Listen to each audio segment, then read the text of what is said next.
डालने जा रहे हैं। हरियाणा में वोट जो है वो 25 तारीख को डलेंगे। एक तो हमें ये याद रखना है, हमारे साथ जो किया गया है उसको हम याद रखें और उसको याद रखते ही अपने वोट का हम प्रयोग करें। अभी भी कोई मोदी का भगत तो नहीं बैठा, मोदी का भगत तो नहीं बैठा। दीदी, वोट डालना आपका अधिकार है, वोट डालना हम सबका अधिकार है।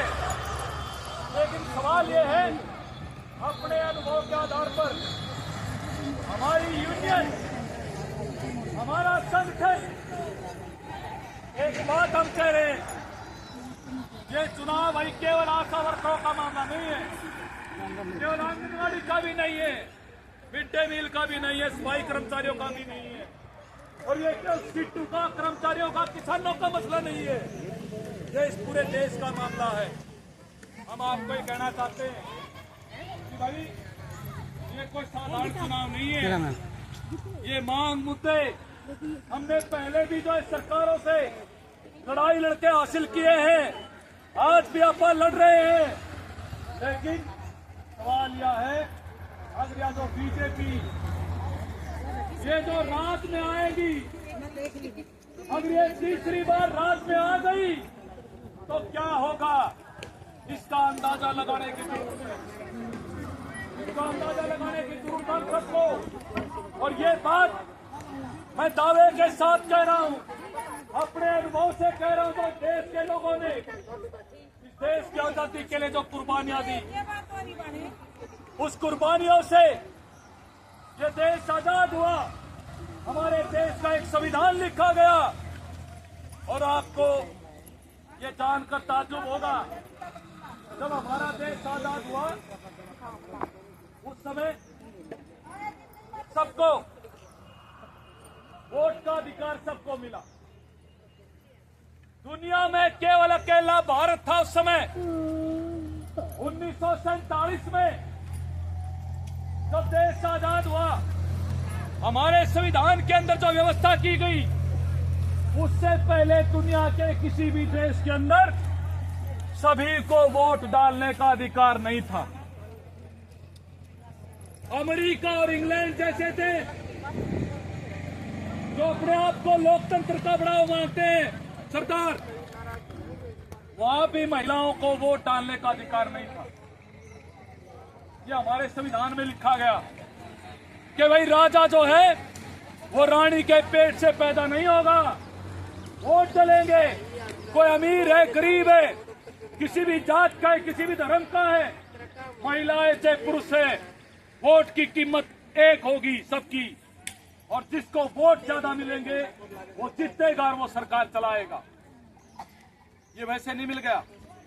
डॉक्टर बाबा साहब अंबेडकर के नेतृत्व में वो संविधान लिखा गया, और जिस संविधान को, ऐसा नहीं कि डॉक्टर बाबा साहब तो उसके नेतृत्व कर रहे थे, 283 लोग थे, उनमें एमपी थे, उस समय के मंत्री थे, उसमें बहुत सारे नागरिक ऐसे थे जो अलग अलग एरिया के बड़े बड़े आप में जाने माने बुद्धिजीवी थे। उन्होंने बड़ी बहस की, हमारा देश का एक संविधान बना। आज जो है आप ये समझ लीजिए, अगर बीजेपी राज में आ गई तो होगा क्या, होगा ये, अगर तीसरी बार राज में, जो उनका चरित्र है, तो ये करते आ रहे हैं, अगली बार कहेंगे भाई देखो मोदी जी को तीसरी बार आपने जिता दिया, अब क्यों बेकार में खर्चा करवाना, अब इस चुनाव की कोई जरूरत नहीं, आगे वोट डालने का कोई बात नहीं, कोई ऐसे चलाएंगे सरकार।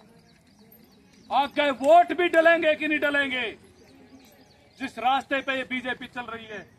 अभी तो आप लड़ाई लड़ते हैं, सरकार से कह देते हैं भी तुम्हारी कब्र खुदेगी और हम तुम्हें देख लेंगे, वो इसी दम पे कहते हैं, क्योंकि 5 साल बाद हर एक पार्टी को अपना हिसाब देने आना पड़ता है लोगों के बीच में। अगर ये वोट का अधिकार ही छिन गया तो हमारे सामने क्या होगा। आज जो है मोदी साहब बड़ी गारंटी के साथ आए थे, हैं? बड़ा आपने प्रचार देखा होगा गांव में, शहर में, अब तो होर्डिंग भी कम हो गए। चाहे आप टीवी देखो, चाहे अखबार देखो, चाहे मोबाइल भी देखो, आपके व्हाट्सएप पे भी कौन आ जाएंगे। तो उसमें क्या था? उसमें था, लिखा था बोला मोदी की गारंटी। यही बात लिखी थी ना, मोदी की गारंटी। अब क्या कह रहे हैं? ये मैं आपको बात इसलिए बता रहा हूं क्योंकि आप आशा वर्कर हैं और आप 1000 की आबादी पे काम करते हैं, हर एक घर तक आपकी पहुंच है। एक बार मेरे को ये बताओ, मोदी गारंटी किस बात की दे रहे हैं? वो कह रहे हैं कि भाई 5 किलो अनाज आपको अगले 5 साल तक मिलेगा। यही कह रहे हैं ना, इसकी आपको गारंटी दे रहे हैं। अब ये पता लग रहा है कि वो क्या भी छोड़ दिया तो उस नाच में भी बाजार आने लग गया।